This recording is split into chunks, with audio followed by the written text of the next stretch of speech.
Finally जो industry जो हमारे लिए इम्पॉर्टेंट है वो है हैंडसेट मैन्युफैक्चरिंग।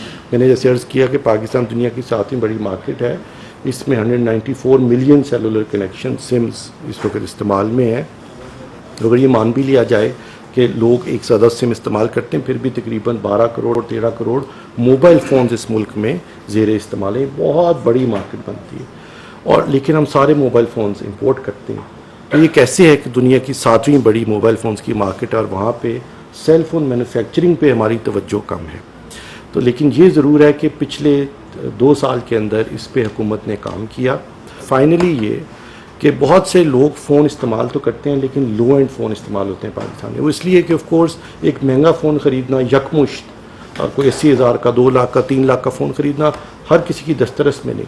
तो उसके लिए PTA के साथ मिलकर हम कॉन्ट्रैक्ट बेस्ड फ़ोन या सेल फ़ोन फाइनेंसिंग की स्कीम लेकर आ रहे हैं, जिसके तहत अब आप जाकर फ़ोन किस्तों पे ले सकेंगे। उसमें इंपॉर्टेंट बात ये थी कि अगर कोई किस्त नहीं पे करता तो फ़ोन ब्लॉक हो जाए, तो उसका पूरा मैकेनिज्म डिवाइस किया गया। और आप अब जाके जैसे बाहर के मुल्क में होता है कि आप आईफोन ख़रीदें, साल का कॉन्ट्रैक्ट साइन करें तो आपको आईफोन तकरीबन मुफ्त मिल जाता है, कॉन्ट्रैक्ट बेस्ड फ़ोन कह लें या किस्तों पर फ़ोन कह लें। तो इसकी पॉलिसी भी बन गई है, इसका मैकेनिज्म भी बन गया जिसको सेल फ़ोन फाइनेंसिंग कहा जाता है, और अब लोग आसानी से किस्तों पर फ़ोन ख़रीद सकेंगे। इसका मतलब ये है कि हाई एंड फ़ोन्स की भी मार्केट पाकिस्तान में डेवलप होगी, और हैंस ये जो सेल फ़ोन मैन्युफैक्चरर्स हैं ये भी हाई एंड फ़ोन्स बना सकेंगे और बेच सकेंगे। और पॉलिसीज़ बनाई, वो पॉलिसीज़ इस वक्त पाया तकमील तक पहुँच नहीं सकी, लेकिन उसकी एंटीसिपेशन में इस वक्त 33 मोबाइल असेंबली यूनिट्स पाकिस्तान में लग चुके हैं। 33 जो अभी तक 5 करोड़ 70 लाख मोबाइल फ़ोन्स पाकिस्तान में बना चुके हैं। 5 करोड़ 70 लाख, जिसमें से 1 करोड़ 20 लाख फ़ोन्स एक्सपोर्ट किए जा चुके हैं मोस्टली अफ्रीकन और मिडल ईस्ट मार्केट को। तो इस इंडस्ट्री में बहुत पोटेंशियल है कि हम सेल फ़ोन जो इंपोर्ट करते हैं उनको इंपोर्ट करने की बजाय यहाँ पर पहले असेंबल करें, जो कि होने शुरू हो गए हैं, फिर उसके कुछ कंपोनेंट्स को यहाँ पर मैन्युफैक्चर किया जाए, जिसको लोकल डिलीशन कहते हैं।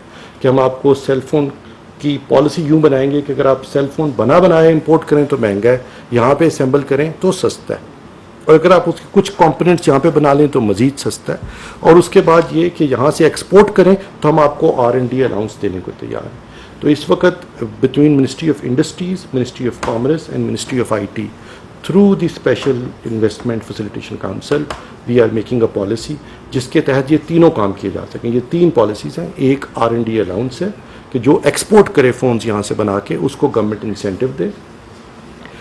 इस तरह किया जा रहा है कि लोकल डिलीशन पॉलिसी बनाई जाए कि जो इंपोर्ट हो रहे हैं फ़ोन उनके कुछ कंपोनेंट्स यहाँ बनने शुरू हो जाएं, और टैरिफ डिफरेंशियल्स दिए जाएं ताकि ये फ़ोन इंपोर्ट करना महंगा और यहाँ पे बनाना सस्ता हो, ताकि जो हमारे कंज्यूमर्स हैं उनको लोकल मैन्युफैक्चरिंग से सर्विस किया जाए, यहीं पे फ़ोन बने, और फिर उनको इंसेंटिवाइज यूँ किया जाए कि यहाँ से एक्सपोर्ट भी हो। इंडिया के अंदर $10 बिलियन के सालाना फ़ोन एक्सपोर्ट होते हैं इंडिया से, और पाकिस्तान में अभी तक सिर्फ 1 करोड़ 20 लाख फ़ोन एक्सपोर्ट हुए हैं, ज़्यादातर 2G फ़ोन्स हैं। तमाम स्टेक होल्डर्स अलाइंड हैं कि IT में तरक्की बहुत ज़रूरी है, इसी से पाकिस्तान की इकॉनमी की ग्रोथ जुड़ी है, इसी से नौजवानों का रोज़गार जुड़ा है, इसी से पाकिस्तान की एक्सपोर्ट जुड़ी हैं, इसी से पाकिस्तान की तरक्की जुड़ी है। तो इस पे अलाइनमेंट भी है, इस पे फोकस भी है, और इस पे तमाम स्टेक होल्डर्स की इनपुट और फैसिलिटेशन भी शामिल है।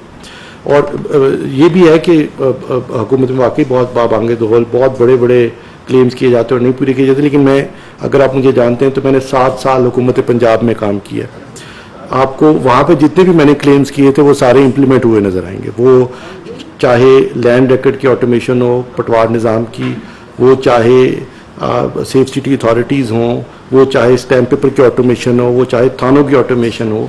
अगर आप कभी पंजाब जाएं तो आपको सारी हुकूमत डिजिटाइज नज़र आएगी।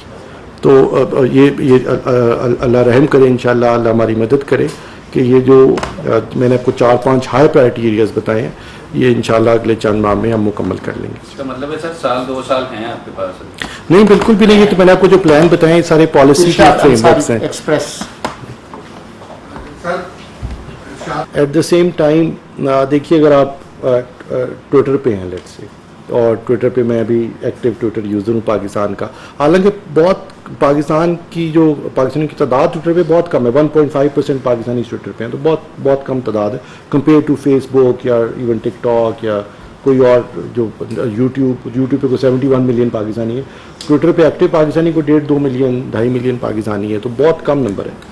लेकिन क्योंकि इस पे सारे ओपिनियन लीडर्स हैं, इस पे सोलंकी साहब जैसे लोग मौजूद हैं, बड़े बड़े सियासतदान मौजूद हैं, आप जैसे बड़े जर्नलिस्ट मौजूद हैं, सारे ओपिनियन मेकर्स ट्विटर पे हैं। इस वजह से ट्विटर ऑलमोस्ट पाकिस्तान का हाईजैक हो गया, इस तरह से कि वहाँ पे लोगों को समझ आ गई है कि 20-25 हज़ार रुपये के 10 बच्चे रखें, वो हर बच्चा 10-10 आगे फेक अकाउंट बनाए और कोई ट्विटर पे कोई लव किस्म का ट्रेंड चलाना शुरू कर देता है। कोई में ट्वीट करते हैं तो उसके नीचे आके कोई गालियाँ निकालना शुरू करता है। अगर आप उन अकाउंट्स को कभी क्लिक करके देखें, मैं आज से शायद 2 साल 3 साल कबल ये किया करता था कि यार ये कौन साहब हैं जो पाकिस्तान के झंडे की तस्वीर लगाई हुई है, किसी सियासतदान की लगाई है, कोई कलमा भी लिखा हुआ है, कोई नेशनल पेट्रियाटिक बात भी लिखी है, उसके प्रोफाइल पर जाते हैं तो वो बना ही ट्रोल करने के लिए।